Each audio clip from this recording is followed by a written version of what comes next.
Hoje em dia todo mundo fala sobre felicidade. Eu pedi a alguém que contasse o número de livros com a palavra felicidade no título publicados nos últimos 5 anos, e essa pessoa desistiu após cerca de 40, e havia muitos mais. Há uma enorme onda de interesse pela felicidade entre os pesquisadores. Há muito coaching sobre felicidade. Todos gostariam de tornar as pessoas mais felizes, mas apesar de toda essa enxurrada de trabalho, existem várias armadilhas cognitivas que tornam quase impossível pensar de forma clara sobre a felicidade, e minha fala hoje será principalmente sobre essas armadilhas cognitivas. Isso se aplica a leigos pensando sobre sua própria felicidade e se aplica a acadêmicos pensando sobre a felicidade, porque afinal descobrimos que estamos tão confusos quanto qualquer outra pessoa. A primeira dessas armadilhas é a relutância em admitir a complexidade. Acontece que a palavra felicidade simplesmente não é mais uma palavra útil, porque a aplicamos a muitas coisas diferentes. Acho que há um significado particular ao qual poderíamos restringi-lo, mas de modo geral, isso é algo que teremos que abrir mão e adotar uma visão mais complicada do que é o bem-estar. A segunda armadilha é a confusão entre experiência e memória. Trata-se de ser feliz na sua vida e ser feliz com a sua vida, ou estar contente com a sua vida. E esses são dois conceitos muito diferentes, e ambos estão agrupados na noção de felicidade. E a terceira é a ilusão de foco, e é o fato infeliz de que não conseguimos pensar em nenhuma circunstância que afete o bem-estar, sem distorcer sua importância. Quero dizer, essa é uma verdadeira armadilha cognitiva, não há como acertar. Agora, eu gostaria de começar com um exemplo de alguém que teve uma sessão de perguntas e respostas após uma das minhas palestras e relatou uma história, e essa foi a história. Ele disse que tinha estado ouvindo uma sinfonia e que era uma música absolutamente gloriosa, e no final da gravação houve um som estridente e horrível. E então ele acrescentou, realmente de forma bastante emocional, que isso arruinou toda a experiência, mas não arruinou. O que havia arruinado eram as memórias da experiência. Ele tinha tido a experiência, ele tinha tido 20 minutos de música gloriosa. Eles não contaram para nada, porque ele ficou com uma memória. A memória estava arruinada, e a memória era tudo o que ele tinha conseguido manter. O que isso realmente nos diz é que podemos estar pensando em nós mesmos e em outras pessoas. Em termos de dois eus, há um eu que experiencia, que vive no presente. E conhece o presente, é capaz de reviver o passado, mas basicamente só tem o presente. É o eu que experiencia que o médico aborda quando pergunta: dói agora quando eu toco você aqui? E então há um eu que se lembra. E o eu que se lembra é aquele que mantém a contagem e preserva a história da nossa vida. E é essa a que o médico se refere ao fazer a pergunta: como você tem se sentido ultimamente? Ou como foi sua viagem à Albânia? Ou algo assim. Essas são duas entidades muito diferentes, o eu que experiencia e o eu que se lembra, e confundir-se entre elas é parte da confusão sobre a noção de felicidade. Agora, o eu que se lembra é um contador de histórias, e isso realmente começa com uma resposta básica da nossa memória. Começa imediatamente, não contamos histórias apenas quando nos propomos a contá-las. Nossa memória nos conta histórias, ou seja, o que conseguimos guardar de nossas experiências é uma história. E deixe-me começar com um exemplo. Este é um estudo antigo. Esses são pacientes reais passando por um procedimento doloroso. Não entrarei em detalhes. Hoje em dia não é mais doloroso, mas foi doloroso. Quando este estudo foi realizado na década de 1990, eles são solicitados a relatar sua dor a cada 60 segundos.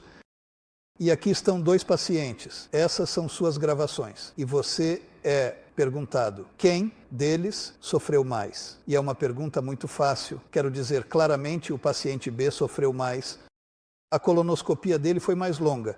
E cada minuto de dor que o paciente A sentiu, o paciente B sentiu e mais. Mas agora a outra questão: Enquanto esses pacientes achavam que sofriam, e aqui está uma surpresa, e a surpresa é que o paciente A tinha uma memória muito pior da colonoscopia do que o paciente B. As histórias das colonoscopias eram diferentes, porque uma parte muito crítica de uma história é como ela termina, e nenhuma dessas histórias é muito inspiradora ou grandiosa, mas uma delas é claramente pior do que a outra. E a que é pior é aquela em que a dor estava no seu auge, bem no final. É uma má história. Como sabemos disso?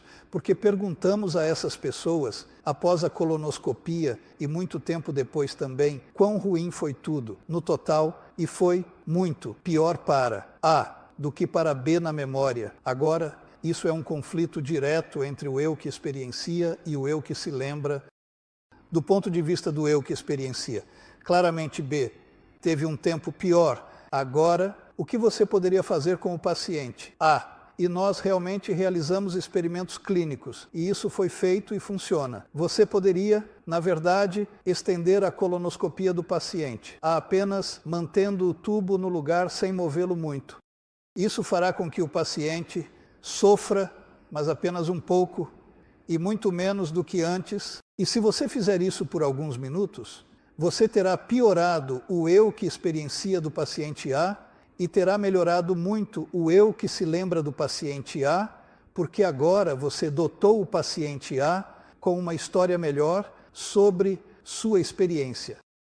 O que define uma história? E isso é verdade para as histórias que a memória nos entrega, e também é verdade para as histórias que inventamos. O que define uma história são as mudanças, os momentos significativos e os finais. Os finais são muito, muito importantes, e neste caso, o final dominou. Agora, o eu que experiencia vive sua vida continuamente. Ele tem momentos de experiência, um após o outro. E você pode perguntar, o que acontece com esses momentos? E a resposta é realmente simples.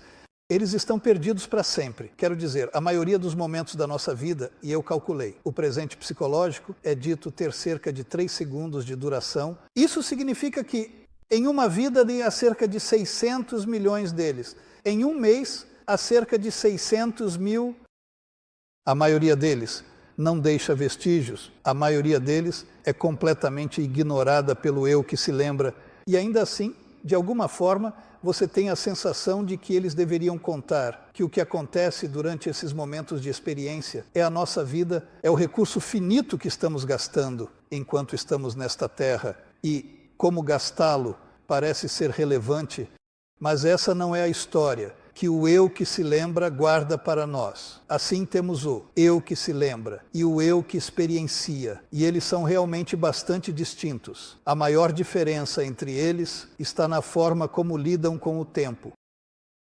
Do ponto de vista do eu que experiencia, se você tem férias e a segunda semana é tão boa quanto a primeira, então as férias de 2 semanas são 2 vezes melhores do que as férias de 1 semana, mas não é assim que funciona para o eu que se lembra. Para o eu que se lembra, as férias de 2 semanas são mal melhores do que as férias de 1 semana, pois não há novas memórias adicionadas. Você não mudou a história, e dessa forma o tempo é, na verdade, a variável crítica que distingue nosso eu que se lembra do nosso eu que experiencia. O tempo tem muito pouco impacto na história. Agora, o eu que se lembra faz mais do que apenas recordar e contar histórias. Na verdade, é ele quem toma decisões. Porque se você tem um paciente que passou, digamos, por 2 colonoscopias com 2 cirurgiões diferentes e está decidindo qual deles escolher, então aquele que escolhe é aquele que tem a memória que é menos ruim. E é esse cirurgião que será escolhido. O eu que experiencia não tem voz nessa escolha. Na verdade, não escolhemos entre experiências, escolhemos entre memórias de experiências, e mesmo quando pensamos no futuro, não o consideramos normalmente como experiências. Pensamos no nosso futuro como memórias antecipadas. E basicamente você pode ver isso como uma tirania do eu que se lembra. E você pode pensar no eu que se lembra como se estivesse arrastando o eu que experiencia por experiências que o eu que experiencia não precisa. Eu tenho a sensação de que, quando vamos de férias, isso acontece com muita frequência. Ou seja, que vamos de férias em grande parte a serviço do nosso eu que se lembra. E isso é um pouco difícil de justificar, eu acho. Quero dizer, quanto consumimos nossas memórias, essa é uma das explicações dadas para a dominância do eu que se lembra. E quando eu penso nisso, lembro de uma viagem que fizemos à Antártica há alguns anos, que foi claramente a melhor viagem que já tive. E eu penso nisso relativamente com frequência. Em comparação a quanto eu penso em outras férias, eu provavelmente teria consumido minhas memórias daquela viagem de 3 semanas, eu diria por cerca de 25 minutos nos últimos 4 anos. Agora, se eu tivesse aberto a pasta com as 600 fotos, eu teria passado mais 1 hora. Agora, isso são 3 semanas, e isso é no máximo 1h30. Parece haver uma discrepância. Agora, posso ser um pouco extremo em quão pouco apetite tenho para consumir memórias, mas, mesmo que você faça mais disso, há uma questão genuína. Por quê?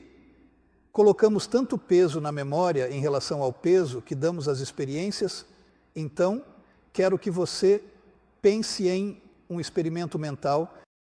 Imagine que, para suas próximas férias, você sabe que no final das férias, todas as suas fotos serão destruídas e você receberá uma droga amnésica para que não se lembre de nada. Agora, você escolheria as mesmas férias.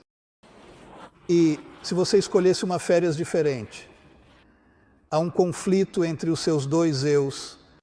E você precisa pensar em como adjudicar esse conflito. E, na verdade, não é nada, óbvio. Por quê? Se você pensar em termos de tempo, então, você obtém uma resposta. E se você pensar em termos de memórias, pode obter outra resposta.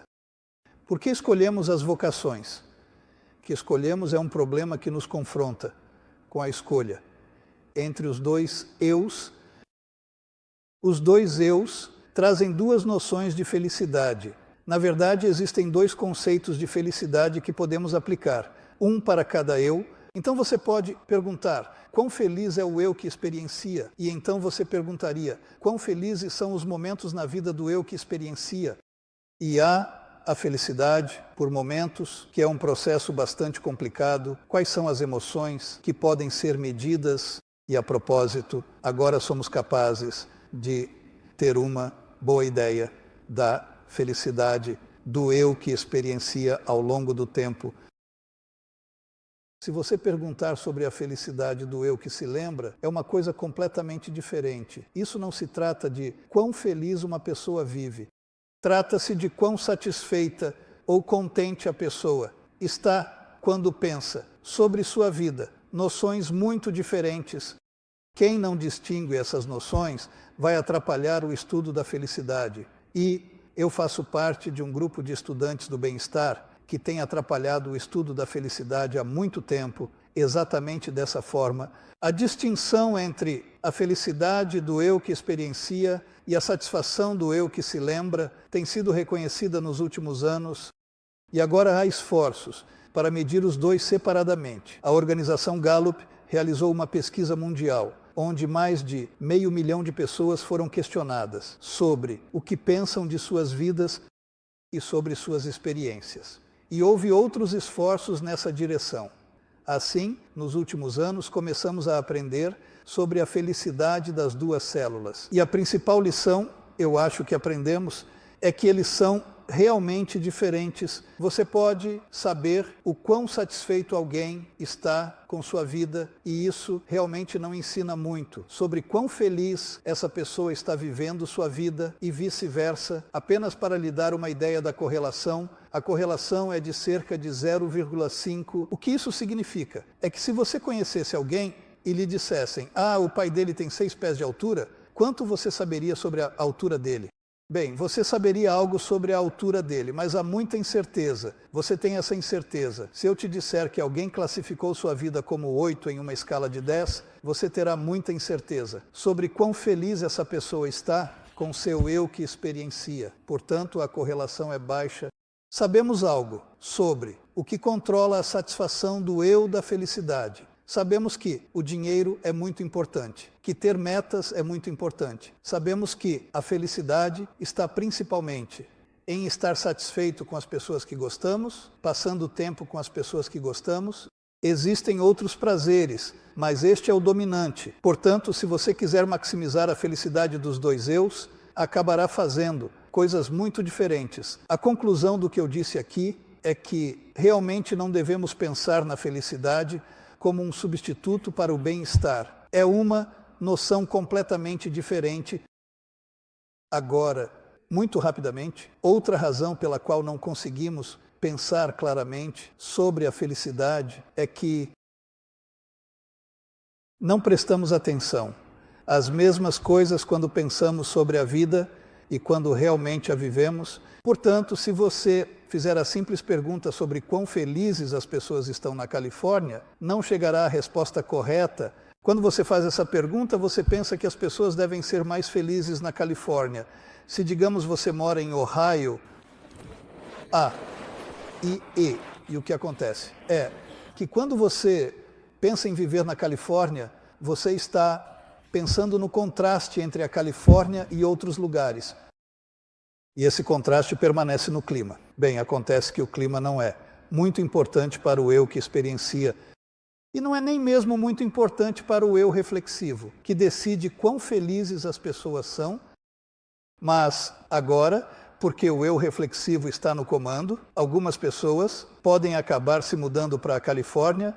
E é meio interessante traçar o que vai acontecer com as pessoas que se mudam para a Califórnia na esperança de se tornarem mais felizes. Bem, o eu que experiencia não vai ficar mais feliz. Sabemos disso.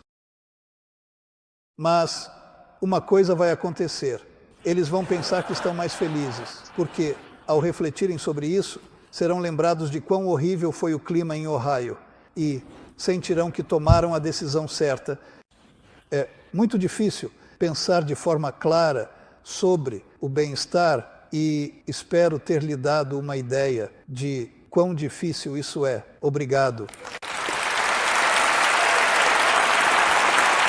Dani, obrigado. Eu tenho uma pergunta para você. Muito obrigado. Agora, quando estávamos ao telefone, há algumas semanas, você me mencionou que houve um resultado bastante interessante que saiu daquela pesquisa do Gallup. É algo que você pode compartilhar, já que você tem alguns momentos livres. Agora. Claro. Eu acho que o resultado mais interessante que encontramos na pesquisa do Gallup é um número que absolutamente não esperávamos encontrar. Descobrimos que, em relação à felicidade do eu experienciador, ao analisarmos como os sentimentos variam com a renda, constatamos que abaixo de uma renda de $60.000 por ano para os americanos, e isso é uma amostra muito grande de americanos, cerca de 600 mil, então é uma grande amostra representativa, abaixo de uma renda de $600.000 por ano. 60 mil, sim.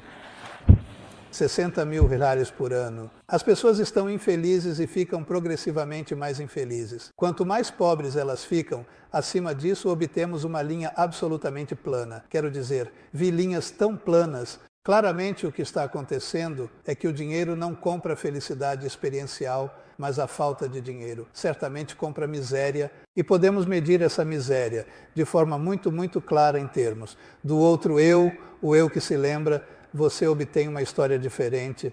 Quanto mais dinheiro você tem, mais satisfeito você está. Isso não se aplica às emoções. Mas, Dani, todo o empreendimento americano é sobre vida, liberdade e a busca pela felicidade. Se as pessoas levassem a sério essa descoberta, quero dizer, parece que isso vira de cabeça para baixo. Tudo o que acreditamos sobre, por exemplo, tributação, políticas e assim por diante, há alguma chance de que os políticos, que o país em geral, levem uma descoberta como essa a sério e implementem políticas públicas com base nela? Você sabe, eu acho que há um reconhecimento do papel da pesquisa sobre felicidade na política pública. O reconhecimento será lento nos Estados Unidos, não há dúvida sobre isso. Mas no Reino Unido, isso está acontecendo e em outros países também está acontecendo. As pessoas estão reconhecendo que devem pensar em políticas, na felicidade, quando pensam em política pública. Vai levar um tempo e não vai acontecer. E as pessoas vão debater se querem estudar a felicidade experiencial ou se querem estudar a avaliação da vida. Portanto, precisamos ter esse debate em breve.